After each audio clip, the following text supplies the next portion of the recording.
Hi guys. I wanted to talk to you a little bit about healing stories and how do we get our families and our children through a time like this.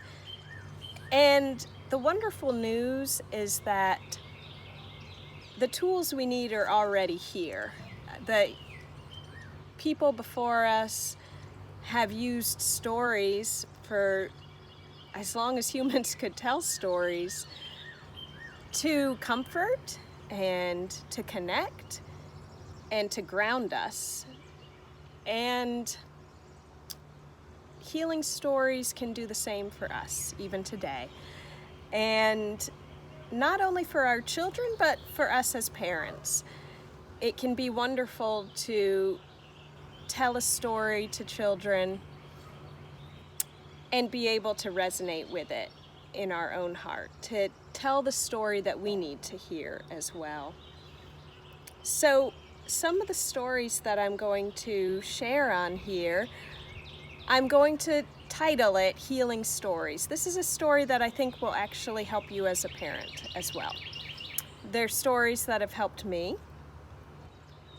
Several of them will be Native American stories, and often the interesting thing about healing stories is they aren't warm and fuzzy all the time.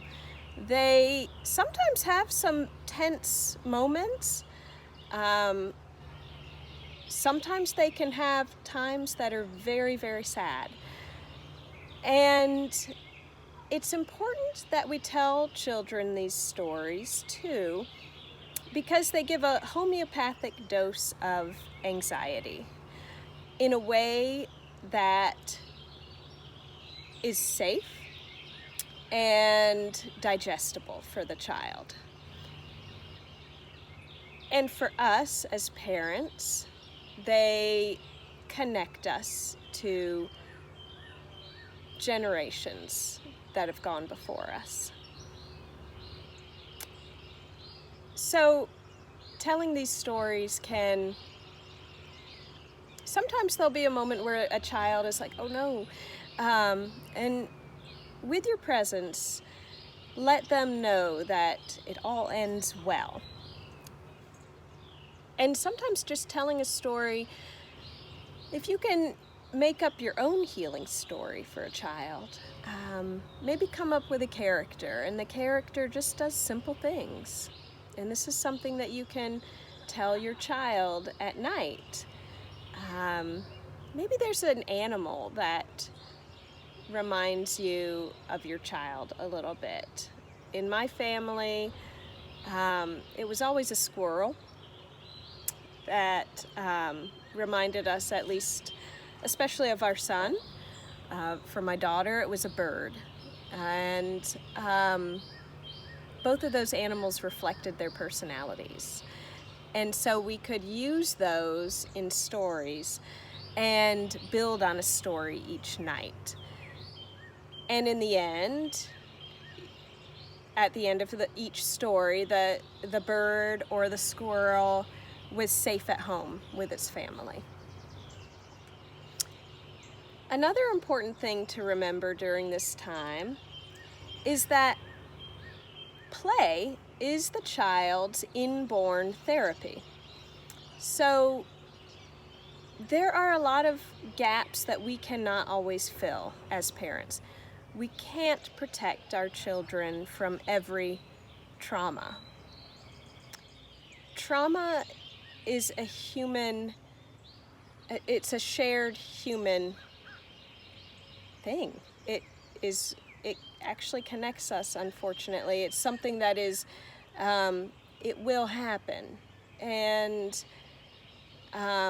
this time need not be traumatic, especially if we are able to allow our children to play.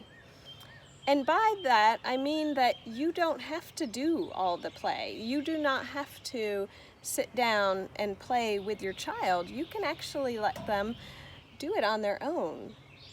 And sometimes if there's something they're working through, they will play out a scenario over and over and over until they are able to digest whatever it is that's on their mind and on their heart. Sometimes during natural disasters, children will perhaps build a whole village, and they'll do this again and again. They'll build a village and they'll destroy it. Build a village, destroy it. They might pretend about death. And this is the way that the child does their own therapy. And we can allow for them to have some time and just be able to work through these things. We can be close, we can do our work, and allow them to just play. You can let your child watch my stories. It might inspire the stories that they need to tell. And you can do it in a little spot in the yard. The third thing that I think helps a child, so the first was healing stories, second is play, third is just time outside. And maybe you won't be able to go for a hike anymore for a little while. But if you can find even just a tiny, tiny little area outside, it does not have to be big. It can be 1 foot by 1 foot, and just let them dig around. Maybe they play with a little sand. Maybe they just clear a little area. Maybe they dig with a stick. Nature in itself covers a multitude of sins. It fills in gaps that we cannot fill in as parents. And just a little time out there, and maybe a little bringing out some figurines and playing with them in a little garden pot is what you can do. And that in itself, that is enough to be able to get out, to hear the birds around them, maybe see a little worm. So that in itself is also healing. So I just wanted to leave you with these words. I will give you, I will be checking in and just kind of saying what's on my heart during this time, and from what I'm hearing from parents and what's needed. Please stay tuned. I will be telling some of my favorite stories and healing stories. We'll be working on some crafts. The one that I'm doing now is called the Lenten Garden. You don't have to observe Lent to do it. Lent is spring, basically. It's the turning from one time, a time of more bleakness, into a time of life. And that's what we're trying to get at with this craft, and it's going to unfold over time. So I hope you'll join me, and I hope that you'll tune in, that your child will tune in. Sometimes you'll both tune in. But that's all. This is all new to me, so please be patient. Thank you. Bye-bye.